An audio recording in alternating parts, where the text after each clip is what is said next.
Hello and welcome to another Game Nexus Mame review. Today we're going to be taking a look at Teenage Mutant Ninja Turtles Turtles in Time, released in 1991. Take a look at your intro. Pizza power!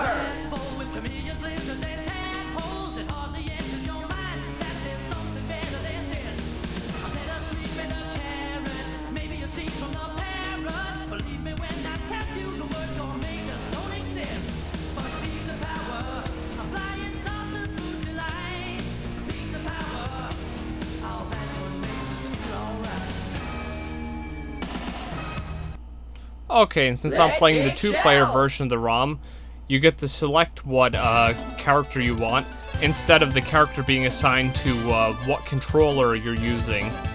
So, I'm just going to pick Michelangelo here, because he's always been my favorite character. Take a look at the intro scene here.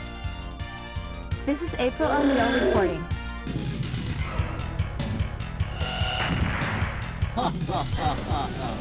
Hey, Krang! Bring that statue back, you bloated beanbag! And now, every time I see that intro cutscene, I always think to myself, what's the point of Krang and Shredder stealing the Statue of Liberty? I mean, if you've ever watched the cartoon, the whole thing they're trying to do is, like, take over the world and overthrow the Earth. Does stealing a statue really do anything except for make the Ninja Turtles mad and wanting to come and get them?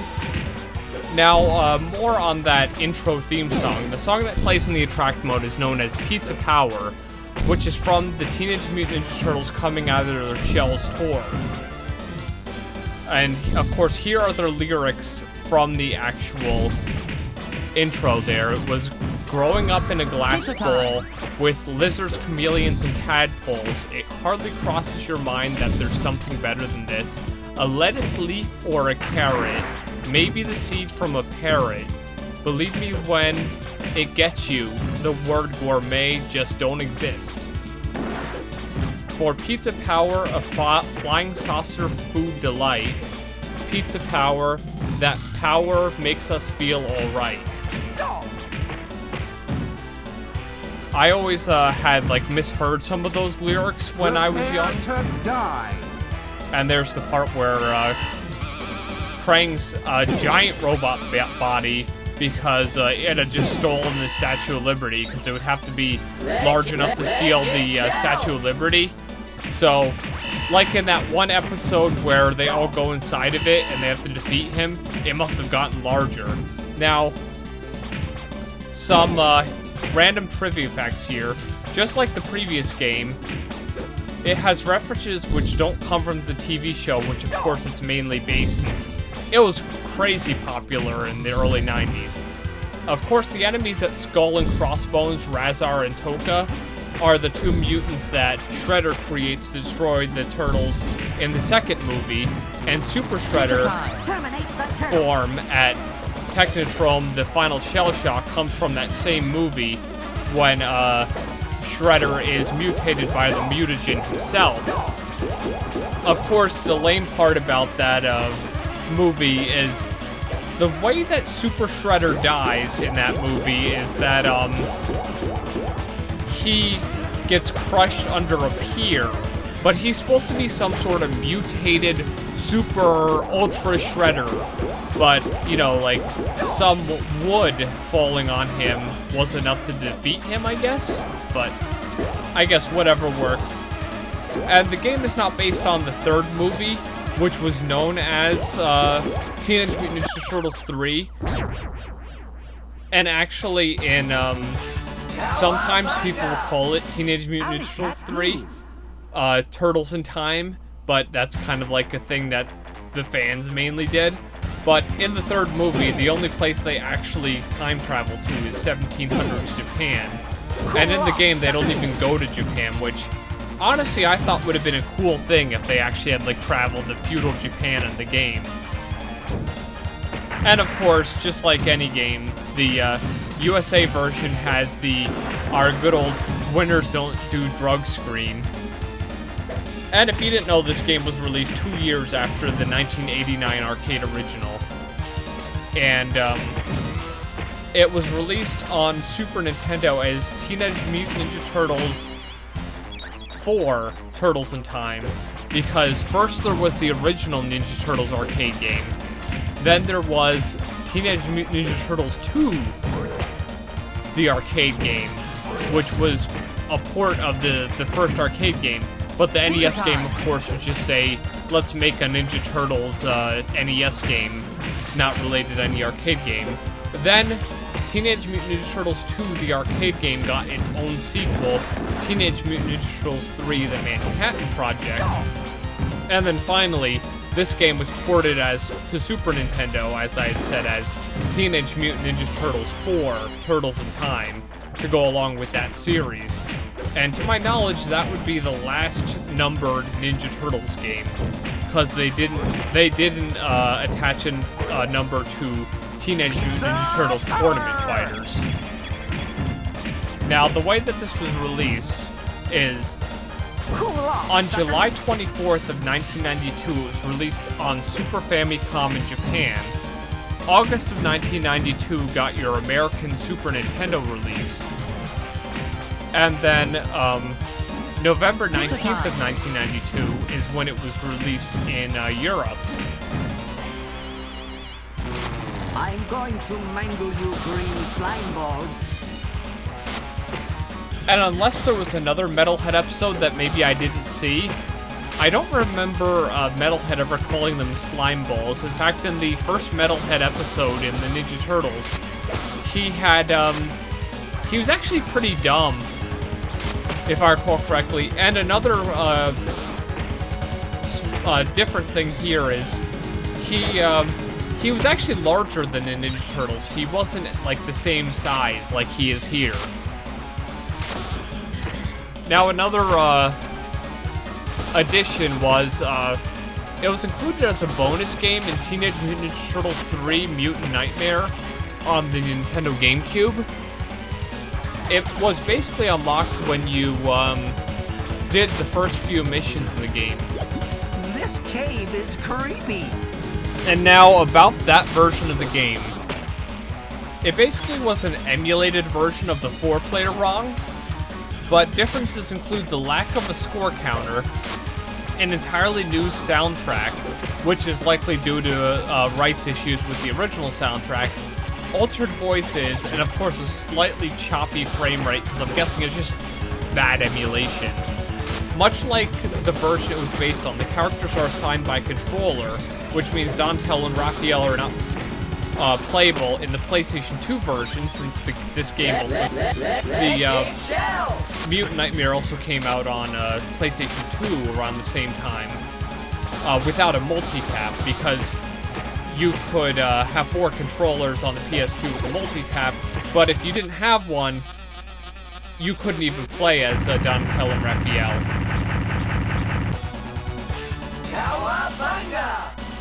Sewer Serpent. And the new soundtrack is just a rearranged version from the Nintendo DS version of Mutant Nightmare. But other than that, those details, it actually is just more or less the same game, so it plays all the same.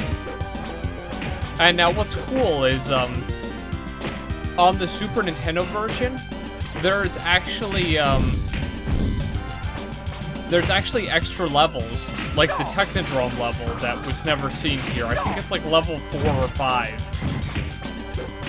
My toes! My toes! And the cool part is, it's one of those things that's, like, much debated by people, is there's also, like, a 3D remake of this, by Ubisoft, called Teenage Mutant Ninja Turtles: Turtles in Time Reshelled, available as a downloadable game for Xbox 360 via Xbox Live Arcade, or a downloadable PlayStation 3 version, which was available later on September 10th of 2009. The Xbox 360 version came out August 5th of 2009.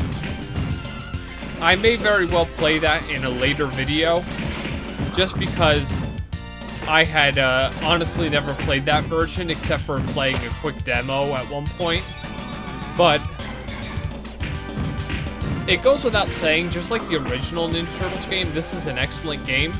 And until the gameplay you see now, well, to be completely honest, the gameplay before what you see now, I had never fully played through this game, but the problem is there was a problem with my sound driver, so when I went to capture the first gameplay of this, of course, not beknownst to me until I did an over 40-minute gameplay, none of the sound actually recorded, so that video was actually my first time playing through Turtles in Time, but I completely had no sound at all, so I had to completely replay the whole game. But it's not like it's a big deal, because I can tell you that this game is really fun to play, and it's one of those games that with the more people that you have to play with, the better it actually gets. And for some reason, when I had played that part, when I saw the pizza coming, I thought it was going to be an enemy, so that's why I actually kind of dodged the pizza, which, if you've ever played Ninja Turtles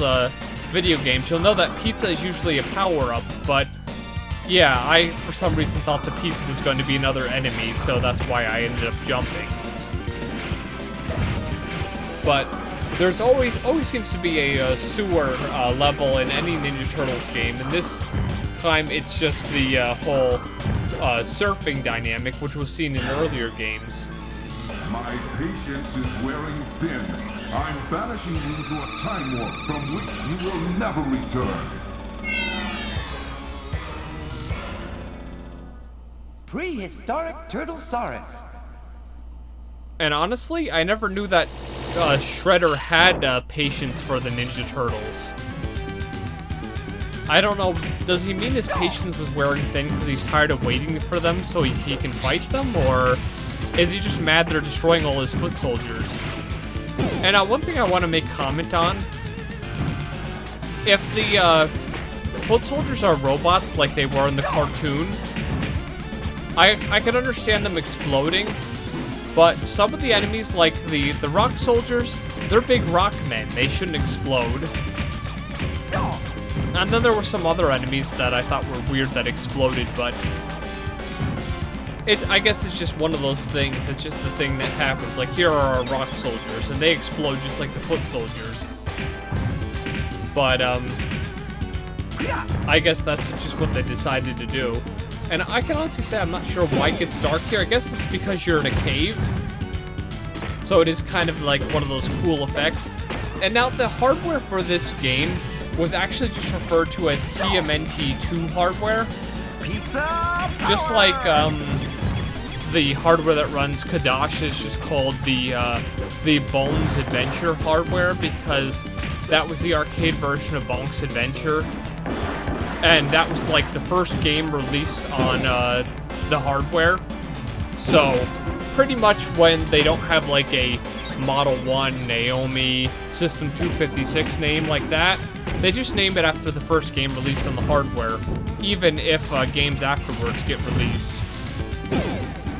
But the basic gist of this is there is a Z80 running at 8 megahertz, a YM2151 sound chip running at 3.58 megahertz, a Pizza time!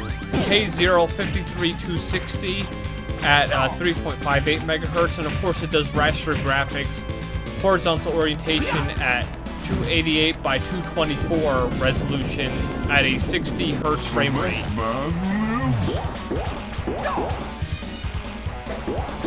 And now this is one of the enemies that actually ends up exploding. He's a guy made up of cement, so I don't get why he would explode.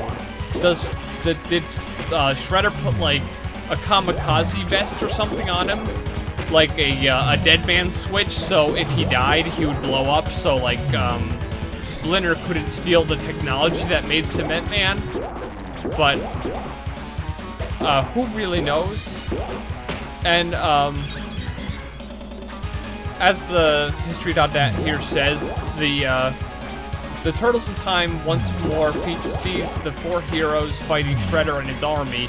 Gameplay remains similar to the original, but the experience is further enhanced with the obligatory improved graphics and sound effects.